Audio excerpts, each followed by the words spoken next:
famous is like one of those weird words where it's like, you don't ever call yourself famous. It's like, you never call, like actually in Los Angeles, it's a weird thing to call yourself an influencer now. Influencer is like a bad word. It's not cool. Well, it's not that it's, yeah, it's not cool. So people use the word creator now instead of influencer, because influencer implies that you're influencing people. It's like famous. It's like that cocky thing, and you want to not be cocky. So you say, oh yeah, I create. I'm a creator.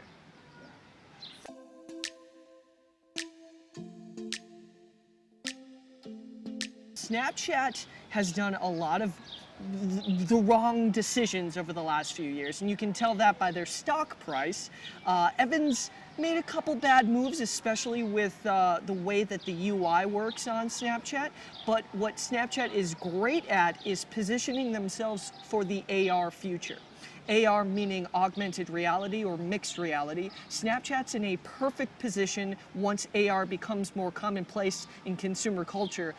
Snapchat's the best social media network for that. And we're already seeing some of the best augmented reality art in the world taking place on the Snapchat platform. One of my good friends, Cyrene Q, is one of the best lens creators in the world, and she's the #1 lens creator on Snapchat.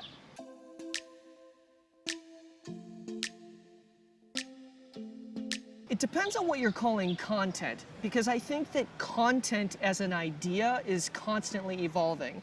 One of the craziest things in the world to me is when I think of content being someone streaming on Twitch for 12 hours playing a video game. So Twitch is a live streaming platform owned by Amazon, and kids will go home and they'll watch Twitch all day long. They'll watch some guy playing some random computer game on the internet for 12 hours at a time, because the guy's literally on there for 12 hours. So when we're talking about what content is, that's changing all the time. It might be watching a guy playing a video game on a computer, but it also, and we kind of touched on this with augmented reality, I think that it's really crazy to think with AR, mixed reality, and VR, virtual reality, how many different types of things are going to change with influencer and creator production of content over the next few years. I'm really excited to see what kinds of virtual influencers will exist 5 years from now. I think that it's very likely that some of the biggest influencers in the world will exist in a virtual reality setting, and they won't even be people, they'll be artificial intelligence. I think that in the short term, phones will continue to be the main platform or medium for content creation. And because of that, we're going to start to see more and more mixed reality or AR stuff with things like Snapchat. But I don't think text's ever truly going to go away. And that's why things like Facebook or Twitter statuses posts, those will always stick around, especially for news.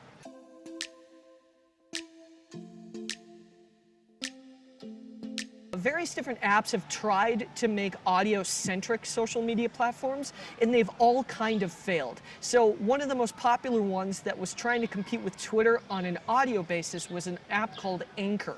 And Anchor found like they weren't gaining traction, so they actually had to pivot to being a completely podcast app. And if we're talking about influencers in the audio sphere, podcasts are here to stay. Podcasts are basically radio platforms that you can take on the move. And if we're actually talking about the most influential people in the world, a lot of these people are actually podcasters, because the attention that you get from a podcaster, it's different than all other platforms, because you're devoting an hour of attention and you don't stop to like you don't walk around, or like you do walk around, but you're not away from listening to that. People exercise, they create habits around these podcasters.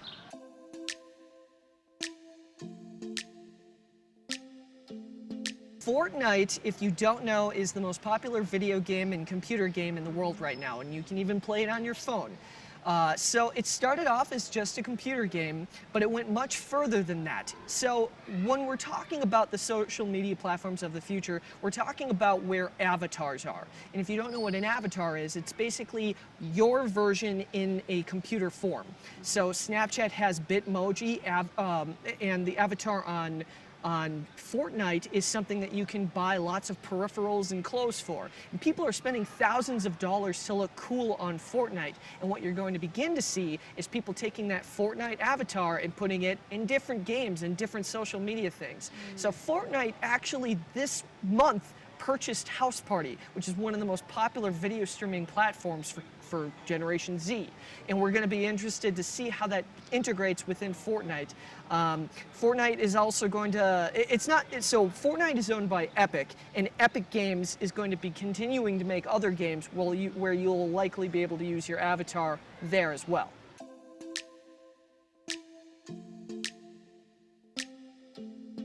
Massive engagement from someone who has no following is always going to create some following back. So if I have no followers and I start to engage with every single person who's commenting on an influencer that I care about, those people will begin to give me attention and I might gain followers from that. And there's lots of other types of forms of engagement, but basically commenting on other people's comments is an excellent way to gain traction. So two other ways to gain followers. Basically, the notion of always jumping on what the next trend is the most important thing in all of influencer and social media marketing. It depends on what platform you're talking about, but it might be as simple as looking at what the trending topics are on Twitter and trying to use some of the phrases or hashtags that are being used at that time. On Instagram, it might be looking at what's on the discovery page and trying to include tags that are being commonly used on there. It really just depends on where you're working, and I'm kind of throwing a lot of different ideas out there at this point. A third driver would be extending on the idea of jumping on trends is you need to always be looking at what the next platform is and being one of the first people on it. So one of the reasons I became one of the most popular people on Snapchat is that I was simply one of the first. I was one of the first, and I was one of the first people who was really trying to grow as an influencer. That open space allowed me a lot of wiggle room to be able to grow as big as I wanted in an early period of time. And then from there, I was able to get press because there were few options to even follow. And then with the press, that gave me even more traction.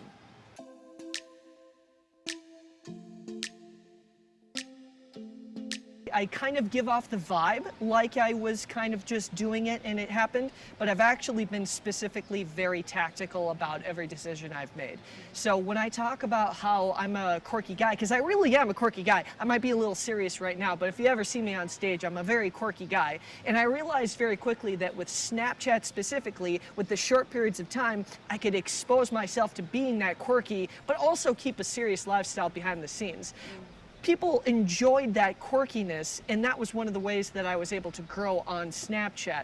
As time has gone on, I've become more and more, I've realized more and more how important it is to continue to engage with that fan base and open snaps, respond to people, and continue to make sure that they understand that I'm growing as a person as well. So people might be irritated with you if you're a quirky guy forever. So one of the things is that you have to storytell your own personal brand. If you're not growing, your people who are following you will inevitably get kind of sick of you. So you always have to be kind of changing over time. You don't see Lady Gaga or Madonna staying the same Lady Gaga or Madonna for 40 years. They're constantly, not necessarily rebranding, but changing, and with that, the audience grows with them.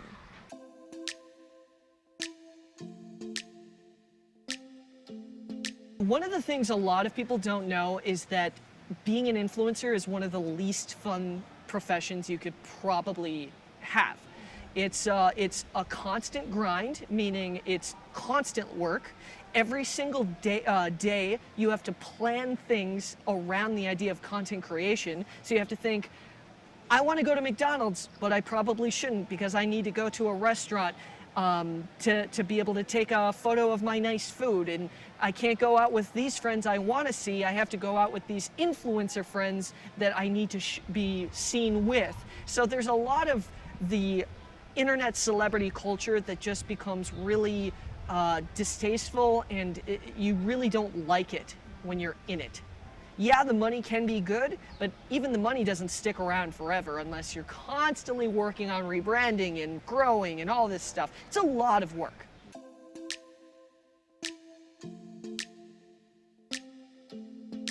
Well, the most impactful thing that I've ever been a part of was when the movie That Awkward Moment reached out to me and wanted to fully partner on promoting the movie.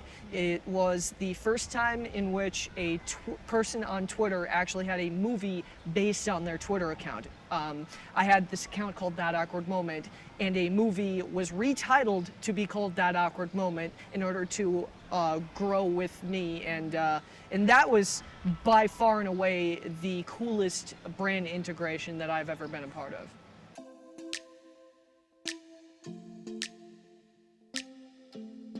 A lot of it comes down to when you make people happy, people tell you that you're making them happy. So much of the internet is hate-filled, mean-spirited comments that when you're actually receiving any messages that are positive, that means that you're actually getting through to a lot of people. And one of the things that I would say is that if you're ever following someone, whether it be a celebrity or an internet celebrity or an influencer, if you actually comment something positive, that makes a big deal in their life. That's a big deal in their life because we don't get that often. So when we do get it, we know we're actually making a difference and we're making a lot of people happy. I remember, especially when I was doing Snapchat on a consistent basis and I was doing jokes every day, I would have people sending me photos from the hospital saying that I made their day better. And those types of things cause me to feel like I'm making a difference in this stupid, silly way that I am.